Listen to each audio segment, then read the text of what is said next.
Saya masih bersama Ibu Susi Sudarman, pengamat hubungan internasional dari Universitas Indonesia. Sebelum saya tanya apa dampaknya hasil Pilpres Amerika Serikat untuk Indonesia, saya mau tanya satu pertanyaan terakhir tentang demokrasi, Ibu Susi. Apakah pemilu Amerika Serikat kali ini masih bisa jadi model untuk negara-negara lain, Bu? Harus.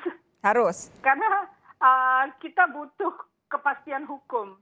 Kepastian hukum itu memberikan kredibilitas pada pemerintah juga, karena orang lain juga memandangnya seperti kita warga negara yang memandang kok pemerintahnya kurang akrab dengan warganya, tidak memberikan sanksi dan sebagainya. Itu kan menimbulkan pertanyaan besar ya. Jadi contoh dia adalah how to set up a good government with good judicial institution. Oke, jadi institutionnya itu dibangun. Oke, jadi Amerika Serikat benar-benar harus menunjukkan bahwa mereka bisa mengatasi ini semua melalui jalur judicial. Kalau misalkan memang benar-benar secara legitimasi bisa diterima dengan baik hasil kemenangan siapapun nanti, begitu ya. Betul. Bu Susi, jadi kalau Biden yang menang, apa untungnya untuk Indonesia? Kalau Trump yang menang, apa untungnya untuk Indonesia? Oh, saya jelas pilih Biden, jadi saya akan bilang saya akan jelas bilang bahwa Biden akan membawa pengaruh baik karena akhirnya pemerintahan yang ada di Indonesia bisa menghargai bahwa hak-hak asasi itu penting, bahwa hak orang, hak warga yang tidak tahu menahu tentang segala kekisruhan itu bisa diberikan keajekan sehingga kesejahteraan bisa dibangun. Karena hukum adalah landasan semuanya agar kita bisa menikmati masa depan yang agak menjanjikan. Kalau hukumnya tidak pasti dan hukumnya digunakan untuk kekuasaan saja atau digunakan oleh oposan saja, akhirnya warga negara terjepit di tengah-tengah itu dan tidak bisa minta pertolongan ya. Tapi untuk sisi ekonomi dan juga hubungan dagang, apa sih pengaruhnya nanti entah Biden yang menang, entah Trump yang menang terhadap Indonesia? Trump jelas tidak peduli dengan apa yang terjadi pada rakyat Indonesia. Yang peduli dia apakah saya dapat konsesi tertentu saja ya. Jadi tidak terlalu signifikan gitu buat rakyat biasa. Tetapi untuk pemerintahan kedengarannya suaranya lebih menyukai kalau Trump yang menang. Kalau saya justru beda. Semakin ajak pemerintahan ini di atas hukum, semakin bagus hak warga negara itu akan terjamin dan kredibilitas juga ada. Bu Susi Sudarman, terima kasih sudah bergabung bersama kami memberikan insight Anda soal kira-kira apa yang akan terjadi di pemilu Amerika Serikat. Selamat malam Ibu, sehat terus ya. Sehat. Baik, saudara itu tadi Ibu Susi Sudarman perbincangan saya. Saat ini kita akan mengupdate penghitungan suara hasil pemilihan Presiden Amerika Serikat yang masih terus berlangsung. Di saat bersamaan, masing-masing pendukung capres menggelar unjuk rasa di sejumlah kota di Amerika Serikat. Bagaimana perkembangan terbaru dari Pilpres Amerika Serikat? Kita saat ini terhubung dengan jurnalis VOA, Virginia Gunawan. Halo Virginia, selamat pagi. Waktu sana, Virginia, Donald Trump terus menuduh ini tuduhan palsu dikeluarkan telah terjadi kecurangan. Apakah tuduhan ini, jelas tuduhan ini tidak benar, tapi bagaimana respons masyarakat di sana? Ya, Sofi dan pemirsa Kompas TV, sampai kemarin saya menunggu pukul 2.30 pagi, Presiden Trump masih terus menge-tweet dan memberikan komentarnya bahwa yang harus dihitung adalah legal vote atau suara-suara yang masuk secara legal. Padahal memang semua suara yang dihitung adalah suara yang secara legal dan ia juga sempat menyebutkan bahwa ia akan membawa pemilu kali ini ke Mahkamah Agung Amerika Serikat ya. Namun sampai saat ini penghitungan suara masih belum selesai, terutama yang paling dinanti-nanti saat ini adalah dari negara bagian Pennsylvania. Karena suara yang diperebutkan itu kan 20 electoral vote atau suara elektoral ya. Itu cukup besar dan akan mendongkrak kesempatan bagi Presiden Trump untuk untuk dapat suara yang lebih banyak lagi dan menghambat Joe Biden untuk menjadi presiden selanjutnya karena tidak bisa mencapai angka keramat 270, Sofi.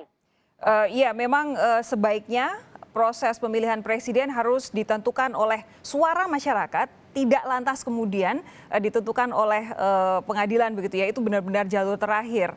Tapi begini, Kalau dari teman-teman wartawan di Amerika Serikat, apakah menurut Anda semua, wartawan di sana, ancaman gugatan dari Donald Trump akan benar-benar terjadi? Proses ini masih sangat panjang ya, karena masih ada 5 negara bagian yang belum memberikan hasil mereka. Dan dari Alaska sendiri kan kita tahu Presiden Donald Trump akan mendapatkan Alaska karena memang itu kantong suara bagi Partai Republik. Namun proses untuk mencapai gugatan itu masih sangat panjang, walaupun saat ini kedua belah pihak sudah mempersiapkan pengacaranya masing-masing. Nah, kalau misalnya akan mencapai ke Mahkamah Agung, itu tidak segampang atau tidak seromantis seperti apa yang disebutkan dengan pada kasus tahun Pilpres Al Gore lawan Bush kemarin ya. Jadi prosesnya itu sangat panjang dan harus ada penghitungan ulang terlebih dahulu. Lalu ada proses-proses yang lain sebelum akan mencapai ke Mahkamah Agung dan tidak sesimpel hanya mengetweet bahwa proses pemilu ini akan hasilnya itu akan diketahui di Mahkamah Agung. Oke, harus juga punya bukti-bukti ya. Virginia, begini, unjuk rasa ini kan yang kami dengar masih terjadi di sejumlah kota. Apakah ini akan berdampak pada proses pemilihan presiden atau proses penghitungannya?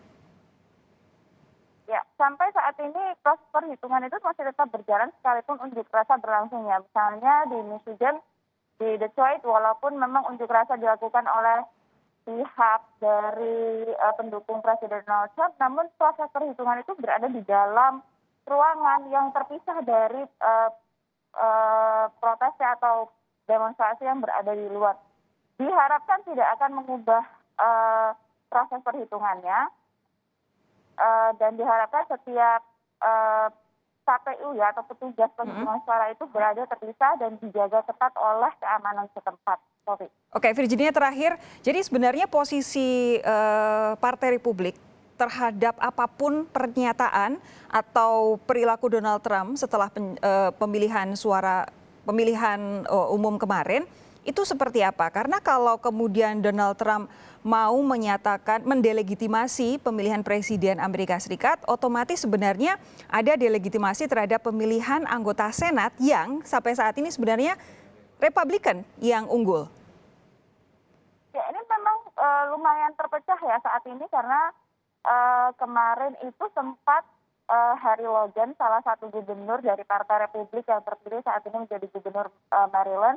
Ia adalah pejabat yang sedang menduduki kursi gubernur. Ia mengetweet atau memberikan pernyataan lewat Twitter itu menyatakan bahwa dia ingin pemilu kali ini itu dihitung berdasarkan suara warga. Selain itu juga ada Mitt Romney yang juga menyatakan bahwa ini demokrasi yang sah itu harus dilakukan secara lewat pemilu itu tadi ya. Namun sebagian besar dari wakil rakyat dari Partai Republik itu memilih untuk diam. Nah, pertanyaannya dari para netizen ya yang ada di Twitter itu mereka bertanya apakah dengan diam saja itu cukup? Apakah dengan diam itu berarti mereka memberikan penolakan terhadap apa yang ditweet, apa yang diucapkan oleh Presiden Trump saat ini? Nah, itu yang jadi pernyataan dan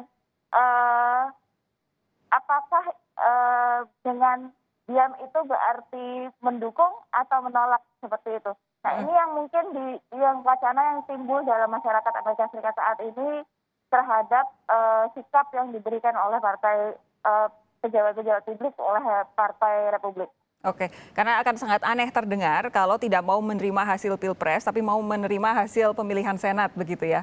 Virginia Gunawan, terima kasih atas laporan Anda. Sehat terus di sana. Sampai jumpa lagi ya.